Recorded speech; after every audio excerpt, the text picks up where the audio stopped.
Taste the Daily. Holidays nale, adu namma GT Holidays da. South India's #1 travel brand. Hey, hi Meenakshi. Hi. Welcome to Galatta Telugu. Thank you. So, what has today been like? Pretty hectic. Since morning, interviews back to back, and I have more to go to. More? Yes. Wow. Yeah.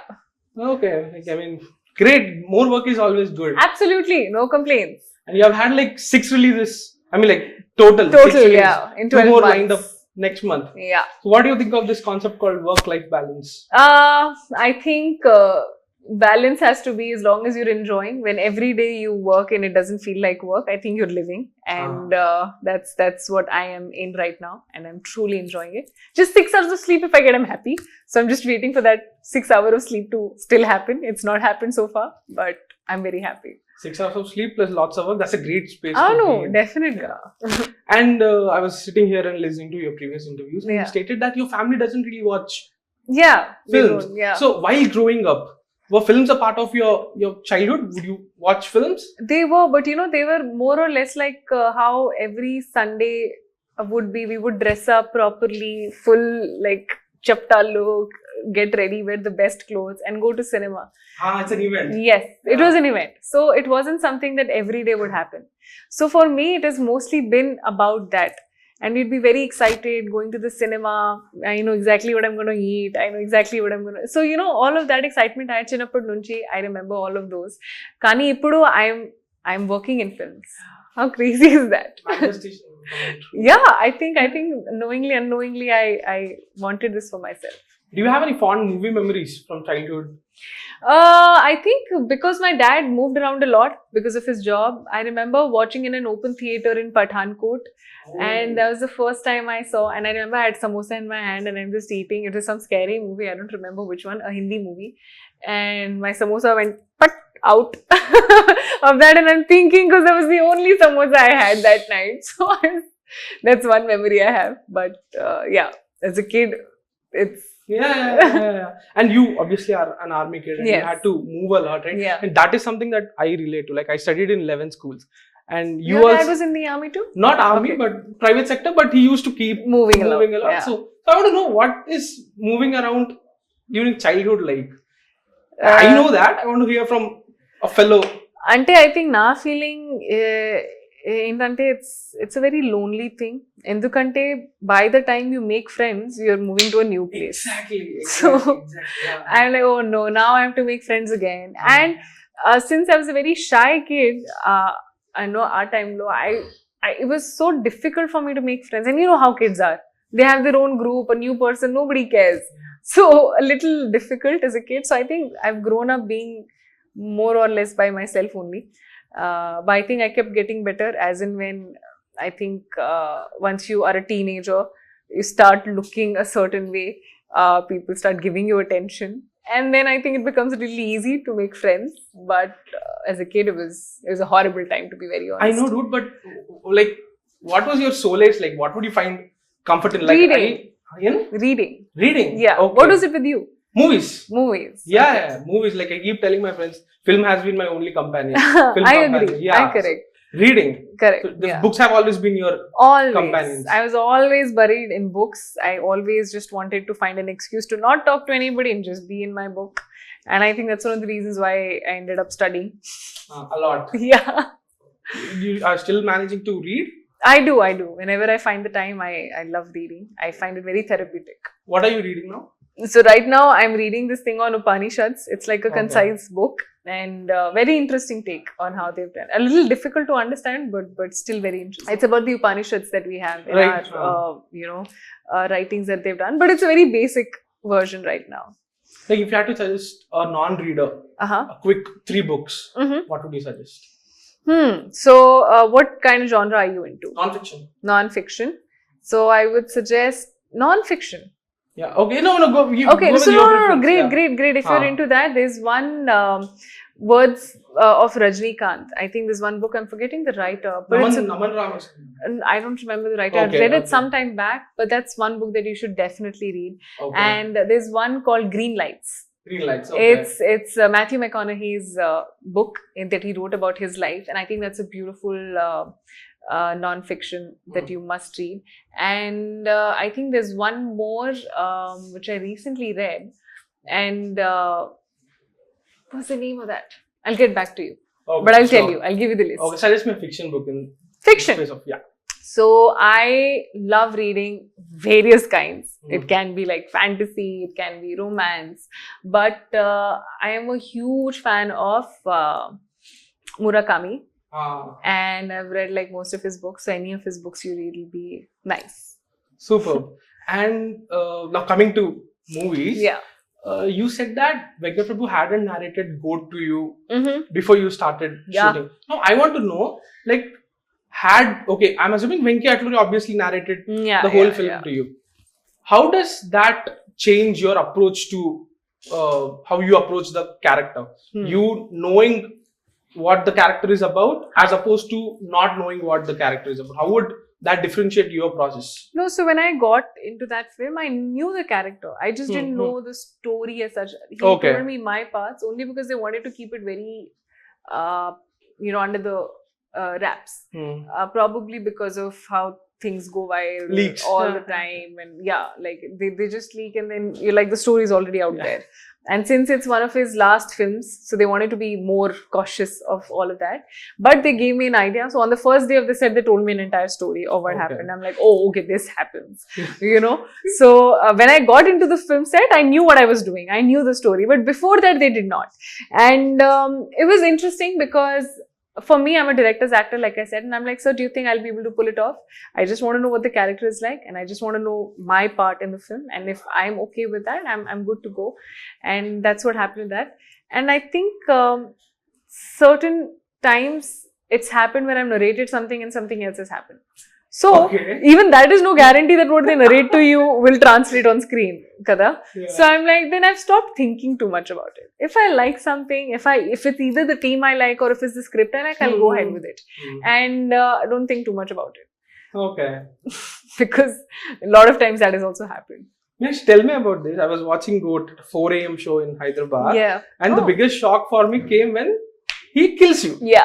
Okay, I really wasn't expecting the film to go into such a dark space. Right. And it's not every day that you see a hero like Slash. the heroine, right? Yeah. So what was happening like on the day you guys were shooting?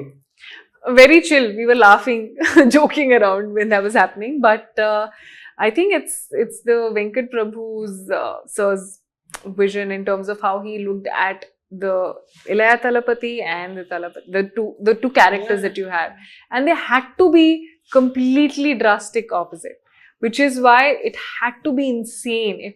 This guy had to be a psycho. And how can you kill somebody you love? Like, you've got to be completely psycho and out of your mind to be able to do that. And I think he did portray that. Yeah. So I think that's what it was all about. And as long as it made sense in the story, I'm glad. I mean, it's good that your family doesn't watch your film. Yeah, I know, right? It must be a bit traumatic for them, right? Firstly, how many times I've gotten married in the films? My mom back this time would be like, you've done that on screen, you can't do that off screen. I'm like, so I think it's good only that they've not seen it. And you said that you're a big believer of manifestation. Yeah. And working with Vijay was one such manifestation coming true. Yeah. What are some like other actors or say filmmakers on your list?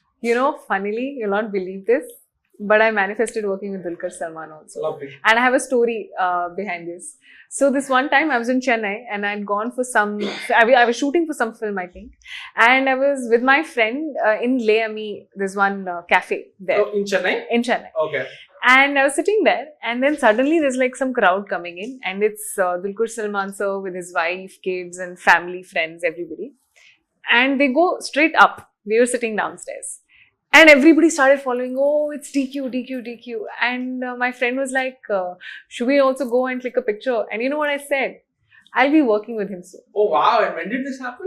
And that was, I think, in 2019. Wow. Okay. Yeah. That's cool. Yeah. 2019 or 20, I think. And here we are. That's so cool. Yeah. So that was like a small story I had. Beautiful. Do you like get starstruck, or have you like, I mean, like, I know you have worked with a lot of major ones, so have you like overcome that? Now you're like chill, okay, it's just work, or do you still have that feeling, that aura? Ante, I think, yeah, it's about the aura, I feel, more or less. And there are people who worked on themselves so much and they've achieved so much for themselves that you are bound to feel a little awestruck, I would say. Awestruck is the word. But as such, I've never been like starstruck, but I've definitely been awestruck by some of my co-actors that I've worked with. And rightly so. They deserve.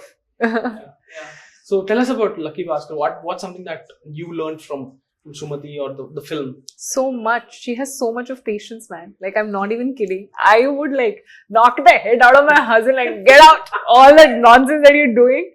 But she's been so patient throughout the film. When he had nothing, when he has everything, she never left him. Like, in the sense, like, she's always by his side.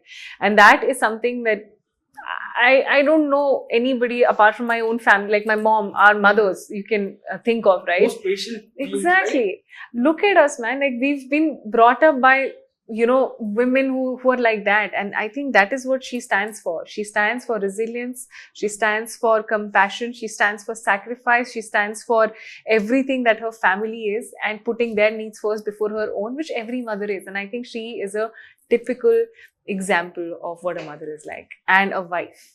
So yeah, very, very happy to be playing this. Nice. So I have this doubt. We often portray in our films this selflessness. We tend to glorify selflessness. Like, there is a woman who's sacrificing everything for the family. She's placing the family and her husband's needs above her. We tend to glorify that. I don't agree with it. So how did Venkat Srikar approach that conundrum in Lucky Bhaskar? Because he is a grey character. Correct. And she seems to be, like you said, more patient and resilient one. Kani, there comes a point when she loses it too, which is shown in the trailer as well. And she's like, okay, you know, like just enough of it. Like, there comes a point when you can't take it anymore. When it's reached a point that it's going to break what you have been working towards your whole life. When it comes to jeopardizing that, I think you always need somebody to be able to tell you that, listen, I think it's getting too much now. Stop. Which I keep saying, and I said that earlier also, like, the two things that control us are fear and greed. You know, the fear of losing out on the most important things in life and the greed of not knowing when to stop. You want more, and then greed will never end. So I think these are the two most important things. If you know when to, you know, control that, I think you're sorted in life. Dude, you're so articulate. You should try writing. Do you write? I do, but not like... What do you write? Journaling? Yeah, I journal a lot. Yeah, that's my way of just being in the space I am. Yeah. Lovely. Are you like interested in exploring writing? I do. I in fact took a few classes of screen writing as well. Oh, nice. And I really enjoy it. I think it's an amazing world to create and to live in. Like how we live as characters, I think you can live in those stories in the worlds you create. And it's actually a very tough job. I feel like writers are not appreciated enough and we need more of those. But it's a truly fascinating world to be in. So what are you interested in? Like novels or film screenplays? I love reading screenplays. I love reading the scripts also. When I get a bound script, the smell of the bound script firstly is just, I think every book lover will understand that. It's just a different feel altogether. I love reading. I love watching films also. Now that I have the opportunity to be able to do that. Not just be a part of it, but learn from other films. International cinema, no matter what language. As long as it's amazing stories, you're hooked to it. Yeah. So we've also understood, thanks to pandemic, the OTT that came into space, you have seen so many languages, you know, in movies. So it's more about storytelling at this point. It's not even about the language. That's not even a barrier anymore. And that's so amazing. Superb. Yeah. Finally, tell me that one non-fiction book and I'll end the interview. You can go to your next promotion. I think, what did I say? Michelle Obama. I think there was this one. Yes. Becoming, yeah. Yes. Yeah. That is one book I'm still reading. I couldn't finish it, but I read some of it and it's so amazing. So you must read that also. You're into biopics. I am. Biographies, sorry. Yeah, biographies. I mean, that's what I love a lot, listening to people, their stories and all of that. Yeah. Perfect. Thank you so much. Happy Diwali. Thank you. You get to spend a lot of time. I mean, like as much as time with your family. I hope so. Yeah, have a release also coming up. All the very best. Thank you. Taste the daily. Holidays nale adu namma GT Holidays da. South India's #1 travel brand.